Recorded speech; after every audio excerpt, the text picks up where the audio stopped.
ఒక్కసారి నువ్వు యేసయ్యను పట్టుకుంటే ఆయన మాధుర్యాన్ని ఇంకెప్పుడు నువ్వేం చేయలేవు, విడిచిపెట్టలేవు.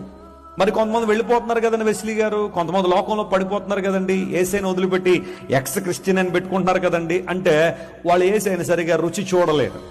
పై పని ఏదో కారణాల కోసం ప్రభు దగ్గరికి వచ్చి ఉండొచ్చు. రోగం తగ్గాలనో, కోర్టు కేసు పోవాలనో, పెళ్ళవ్వాలనో, పిల్లలు పుట్టాలనో, ఇల్లు కట్టాలనో, కారు కొనాలనో, బైక్ కొనాలనో, లేదా మరోడు కోసం వచ్చి ఉంటారు. అది అయిపోయిన తర్వాత వెళ్ళిపోయి ఉంటారు. They are not true Christians. Every ex Christian is not a true Christian my friend. యేసయ్యను ఒక్కసారి మనస్ఫూర్తిగా రుచి చూచిన వాడు జీవితంలో ఆయన వదిలిపెట్టే ప్రసక్తే లేదా.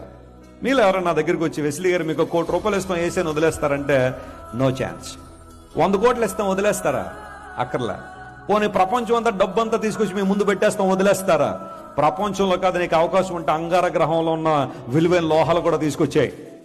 ఈయన బయలుదేరాడు కదా ఇప్పుడు, ఎలాన్ మస్క్ స్పేస్ ఎక్స్ ద్వారా ఇప్పుడు మార్స్కి తీసుకెళ్లిపోతారు అంటున్నాడు ఆయన. అక్కడ నుండి తీసుకొచ్చే ప్రపంచంలో ఎన్ని సంపదలు, అన్ని సంపదలు పక్కన పెట్టాయి. I don't want them, I need my Jesus. కేవలం నా యేసయ్య ఉంటే చాలు, నా ప్రభు ఉంటే నాకు చాలు. ఆయనతో లోకంలో ఏది మనం సమానం చేయలేం. హల్లెలూయా. ఏది మనం సమానం చేయలేం.